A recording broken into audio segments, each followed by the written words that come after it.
Bakit ganito ang buhay? Patong-patong ang suliranin. Bakit kahit anong aking gawin, di ko mahagilap ang solusyon? Bakit napakadilim ng mundo para sa akin? Kailan sisikat ang araw upang lumiwanag ang daang aking tinatahak? Upang lumiwanag ang aking mundo? Bakit napakailap sa akin ng magandang kapalaran? Napipili ba ang dapat mabuhay ng matiwasay? Ang dapat lumigaya? Tao rin ako. Ngunit bakit ako naisasantabi? Bakit?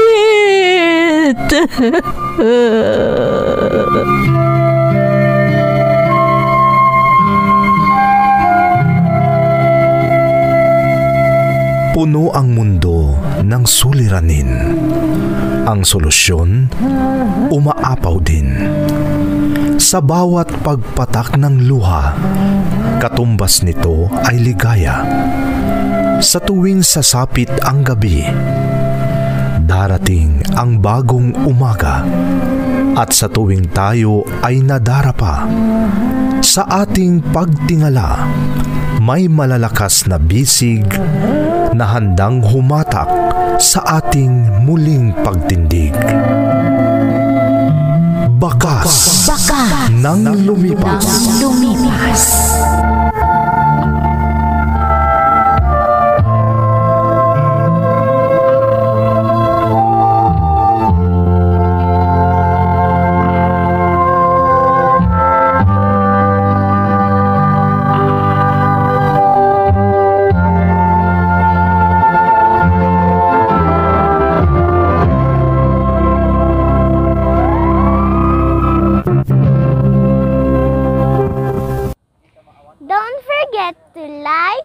Share and subscribe to this YouTube channel and hit the bell button.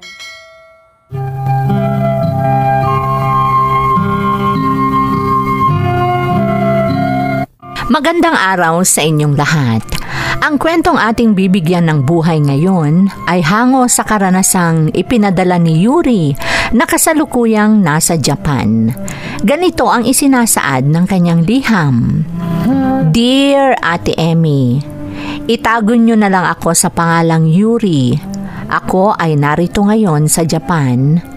Kung tutuusin, makakauwi na sana ako ng Pilipinas bago pa man ang pandemic.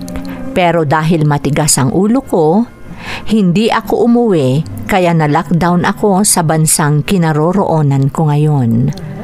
Marahil ay naguguluhan kayo sa mga sinasabi ko, kaya gusto kong ipaliwanag ang lahat sa pamamagitan ng aking kwento.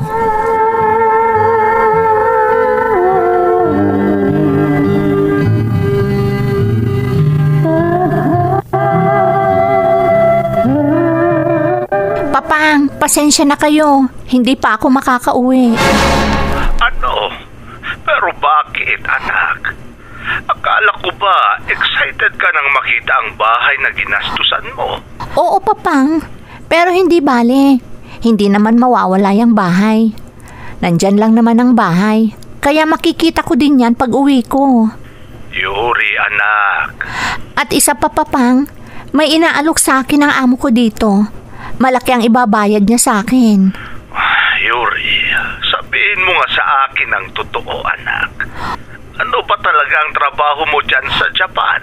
Papang, huwag niyo nang tanungin yan. Ang importante, malaki ang kinikita ko. Malaki ang maipapadala ko sa inyo. Kaya huwag na kayong magtanong pa.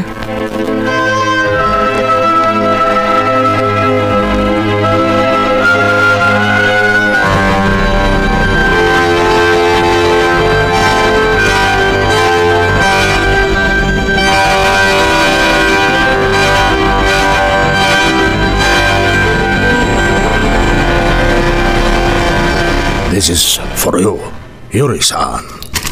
Salamat, Saji-san. Malaking halaga ito. That's for you, Yuri-san. But remember, you must obey everything I tell you. Saji-san? If you will obey me, for sure, ikaw makinabang. Marami ka pera. Sigurado yan. Pero pag ikaw hindi sunod gusto, Yuri-san, wala ka mapapara. At kung iwan kita dito, wala ka pupuntahan. Huwag kang mag-alala, Saji-san. Kung gaano ako katapat na naglingkod sa iyo sa simula, ito ay mananatili magpakailanman. Good. Very good. At alam mo kung gaano ako katapat sa iyo, Saji-san. Kaya huwag kang mag-alala. Mananatili akong totoo sa iyo dahil alam kong hindi mo rin ako pababayaan. Good. Tiyak na malaking halaga ang nasa loob ng sobre na inabot sa akin ni Saji-san. Makakapadala na ulit ako ng malaking halaga sa Pilipinas. Sigurado yan.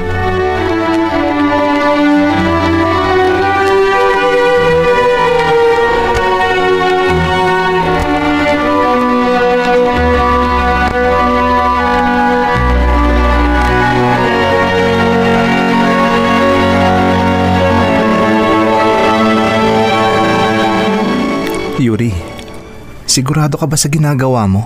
Anong ibig mong sabihin, Oka? May posibilidad na mahuli ka sa ginagawa mo. At kapag nangyari yan, baka pabayaan ka ng amo natin. Bakit kasi ganyan ka mag-isip, Oka? Maganda ang trato sa akin ni Saji. Kaya dapat, sundin ko na lang ang mga sinasabi niya sa akin. Pero sinisira mo ang iyong tanghal. Tila na stuck ka na sa isang kumunoy. Pero imbis na umahon ka, lalo mo pang inilulubog ang sarili mo.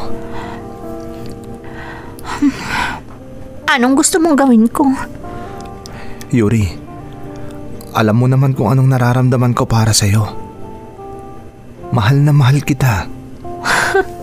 Huwag kang maging hangal, Oka. Alam mo kung ano ang trabaho ko kay Saji. Alam mo kung anong pinagdaanan ko. Tanggap ko ang lahat ng yun, Yuri. Tanggap ko kung sino ka, kung ano ka, dahil mahal kita. Kahangalan yan, Oka. Huwag mo nga akong lukuhin. At isa pa, pera ang dahilan kung bakit ako narito. Kaya pasensya ka na, ha? Wala kang pag-asa sa akin.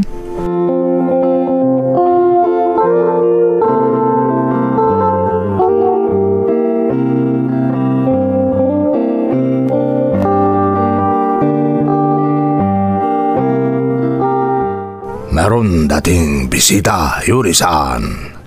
Maghanda ka. Saji-san? Why are you like that? Don't tell me you refuse.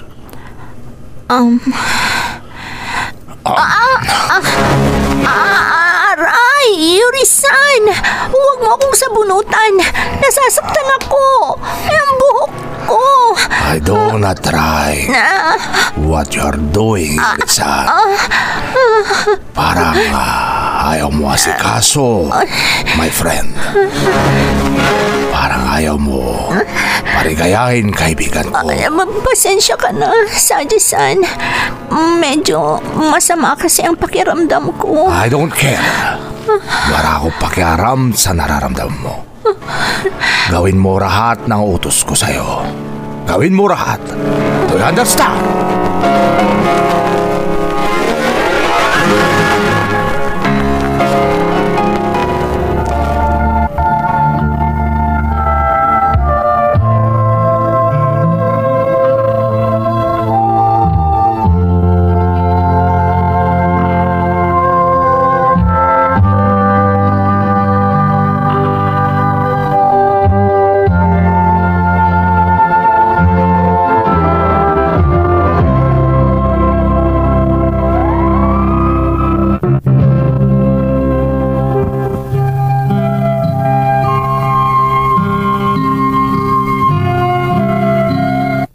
Nakakahiya mang aminin, pero hawak ako ng isang grupo dito sa Japan, Ate Emmy.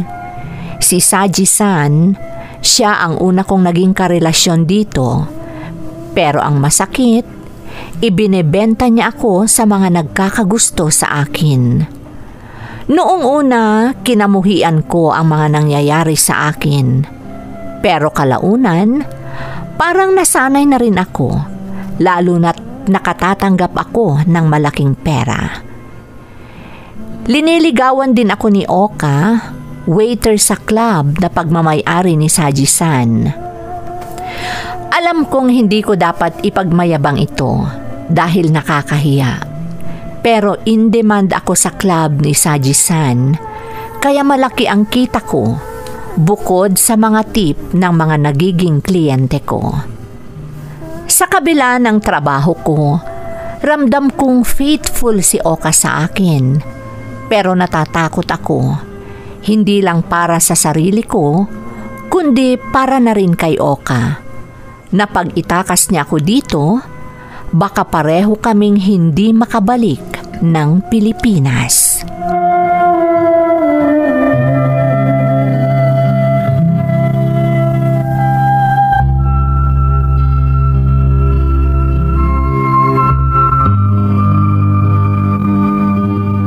Wala ka ba talagang balak magbago, Yuri?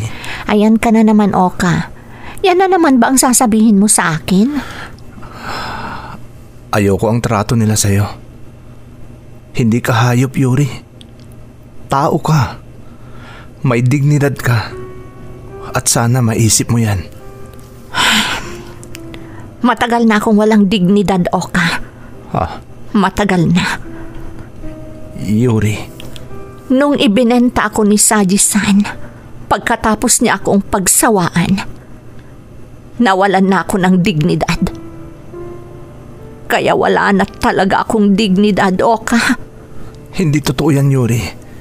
Ikaw lang ang nagsasabi niyan. May dignidad ka. Huwag mong gawing kawawa ang sarili mo. Huwag mong ibaba ng husto ang sarili mo, Yuri. Hindi pa huli ang lahat. Nandito ako. Handang yakapin ka. Tanggapin ka. Balak kong umalis dito. Sumama ka na sa akin, Yuri. Sa palagay mo ba, matatakasan natin sila? Nandito tayo sa bansa nila. Marami silang koneksyon. Kaya hindi ako naniniwalang makakalayo tayo pag umalis tayo dito. Hindi tayo pababayaan ng Diyos, Yuri. May pag-asa pa. Ilang beses ko na itong sinabi sa iyo, Oka. Pasensya ka na. Pero hindi ako aalis. Umalis ka kung gusto mo. Pero hindi ako sasama sa iyo.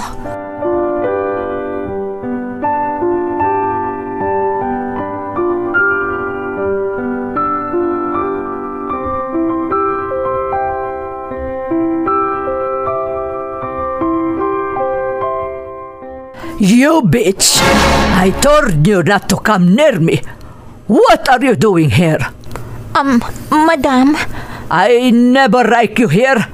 You better get out before I carry you. Please, madam. Don't be rough to me. I'm just doing what Yuri-san told me. I must obey him because he's so important to me. You're only doing this for money. Not for Yuri, you bitch! Don't show your face ever again. I don't want to Hindi hear ko dapat you. patulan ng tiyahin ni Saji. Get out! Alam kong galit siya sa akin dahil binibigyan ako ng malaking pera ng pamangkin niya. Kaya hindi ko siya dapat patulan.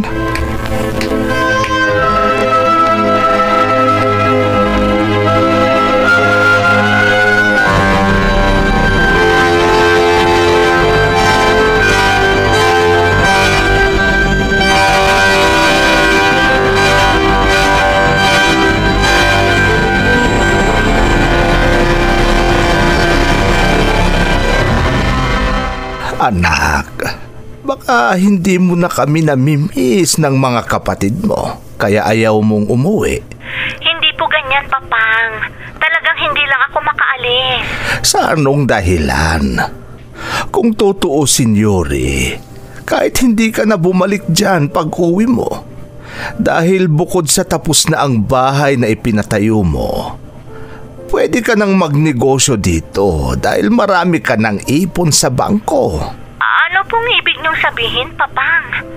Ibinabangko namin lahat ng pinapadala mo, anak, dahil pera mo yun at ikaw ang dapat makinabang. Papang, kung may nangangailangan sa inyo, gamitin niyo lang kasi para sa inyo yan. Ayaw ng mga kapatid mo dahil tama naman sila. Pinaghirapan mo yon at ikaw ang dapat makinabang. Ang sa amin naman, sabik na kami sa iyo, kaya nais naming umuwi ka na. Pasensya na kayo, Papang, pero hindi pa ako uuwi. Dito muna ako. Magtratrabaho pa ako dito. Ay, sige anak, nasa iyo yan. Pero mag-ingat ka palagi riyan. Parang awa mo na, Yuri.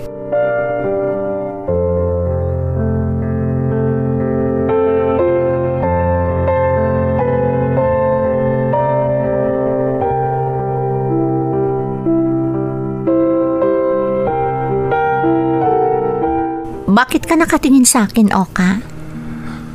Nakapagdesisyon na ako, Yuri. Uuwi na ako ng Pilipinas pag natapos ang kontrata ko dito. Pero hanggat hindi pa ako nakakauwi, hindi pa rin magbabago ang iniaalok ko sa iyo. At sana, bigyan mo ako ng pagkakataon na patunayan na mahal kita. Oka. Alam kong marami ka ng ipon. Nagtataka lang ako kung bakit ayaw mo pang umuwi. Dahil nanghihinayang ako sa napakalaking halagang ibinibigay sa akin ni Saji-san. Pera lang ba ang mahalaga sa iyo, Yuri? Oh. Tandaan mo, hindi lang pera ang mahalaga sa mundo. Totoong kailangan natin ng pera. Pero hindi lahat ng bagay ay nababayaran. Hindi pa ako nawawalan ng pag-asa, Yuri. Umaasa pa rin akong magbabago ang isip mo at sasama ka sa akin sa pag-uwi ko sa Pilipinas.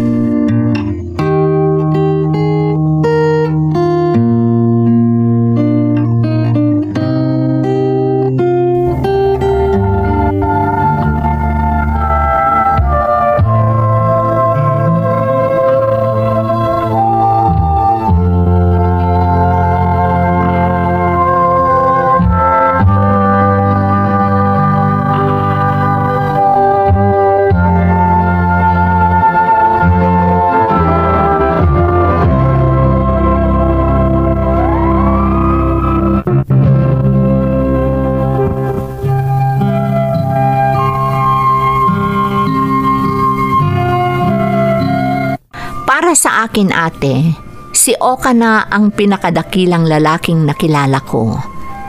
Pero sadyang napakalakas ang hatak sa akin ng pera. Sa tuwing mabibigyan ako ng pagkakataon na makausap si Oka, wala siyang ibang sinasabi sa akin kundi sumama na ako sa kanya pauwi ng Pilipinas. Tama naman siya. Sa sandaling makabalik kami ng Pilipinas, malaya na kami. Pero gaya nga ng sinabi ko, mas malakas ang hatak sa akin ng pera. Kaya't nanatili akong determinado sa desisyon ko na hindi pa ako uuwi.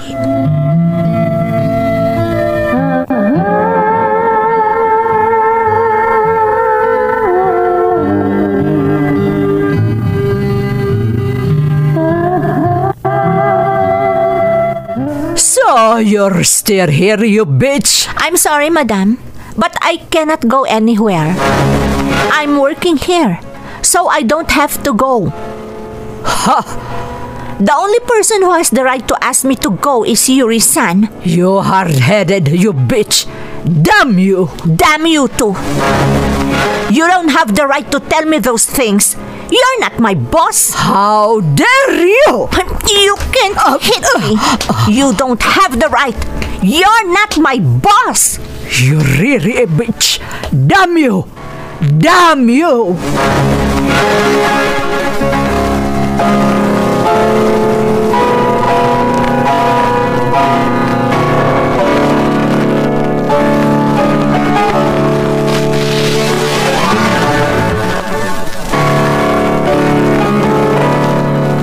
Sa tingin mo, hindi ka mananagot sa ginawa mo sa tiyahin ng amo natin? Wala akong ginawang masama sa kanya. Kaya wala akong dapat ikatakot. Iba ka talagang mga tuwiran, Yuri. Sabi mo, nakakatakot ang grupong may hawak sa atin. Pero sa ginagawa mo, parang wala kang takot. Gaya nga ng sabi ko, wala akong ginawang masama sa tiyahin ng amo natin. Kaya hindi ako dapat matakot. Nasa iyo yan. Pero nagpaalam na ako sa kanila at pinayagan nila akong magbakasyon. Pero hindi na ako babalik. Sa uling pagkakataon, Yuri, sumama ka sa akin. Huwag ka nang mag-alinlangan pa. Gaya ng sabi ko, alam kong marami ka ng ipon. Wala nang dahilan para... Hindi ako sasama sa'yo, Oka. Yuri. Mag-ingat ka na lang sa pag-uwi mo. Patnubayan ka nawa ng Diyos.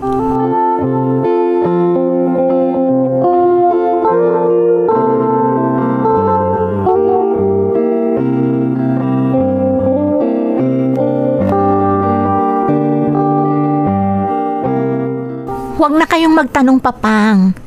Sabi ko naman, uuwi ako pagdating ng tamang panahon. Osya, hindi na ako hahadlang sa gusto mo, anak.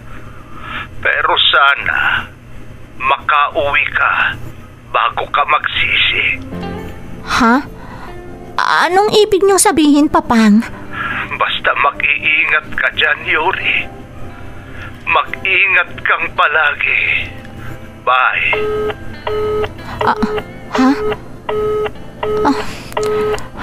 Bakit ganun ang sinabi ni Papang? Anong ibig niyang sabihin?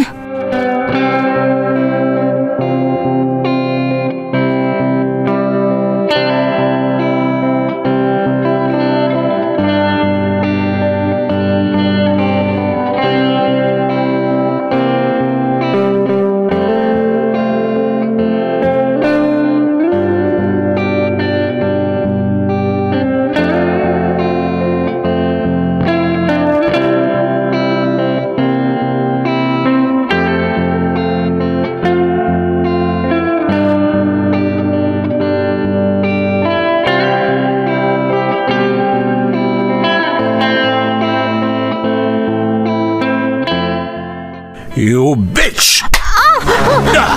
Saji-san, please don't hurt me!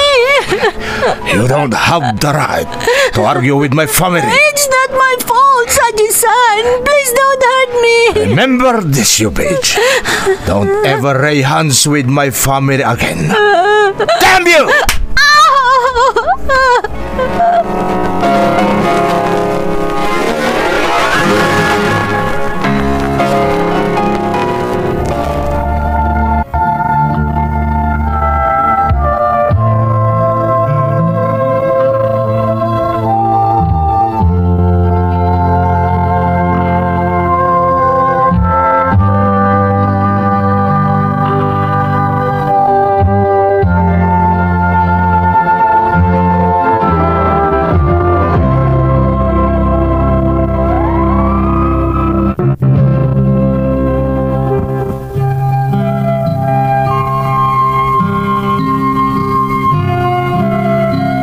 Sobra ang pagsisisi ko sa pagkakataong yon, Ate Emmy.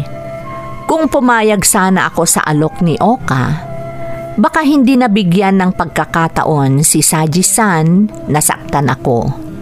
Higit sa lahat, nakalaya na sana ako sa grupong may hawak sa akin ngayon.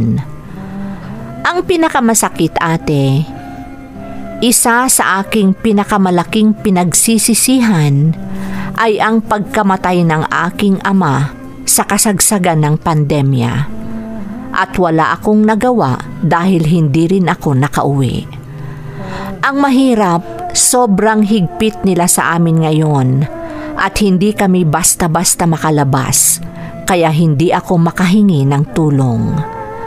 Ang tanging pag-asa ko na lamang ay ang Puong lumikha at ang tanging nagbibigay ng aliw sa akin ngayon ay ang pakikinig sa inyong YouTube channel. Nakipag-ugnayan ako sa inyo ng palihim para lang ibahagi ang aking karanasan na hanggang ngayon ay labis kong pinagsisisihan. Alam kong pagkatapos niyong mabasa ang aking liham, marahil ay babalakin niyo akong tulungan. Pero hindi basta-basta ate, dahil sadyang makapangyarihan ang mga taong kinasasadlakan ko ngayon. Kaya gumamit din ako ng dummy account sa pagpapadala sa inyo ng sulat. Ito ang aking kwento. Lubos na gumagalang, Yuri. Yuri, una sa lahat, salamat sa pagsasalaysay ng iyong maselang kwento. Tama ka, mahirap ang sitwasyon mo ngayon dahil base sa mga naririnig nating impormasyon tungkol sa mga grupo sa bansang kinaroroonan mo, delikado talaga. Ayaw naman kitang sisihin dahil ikaw mo nga nakapagdesisyon ka na. Ang magagawa na lang namin ay ipanalangin ka at ibahagi ang iyong karanasan para marinig at matulungan ka ng mga kinauukulan. Sana nga ay matulungan ka sa bansang kinaroroonan mo bago pa mahuli ang lahat. Muli, maraming salamat sa pagbabahagi ng iyong kwento dito sa ating programa, Bakas ng Lumipas. Di man bubura sa isipan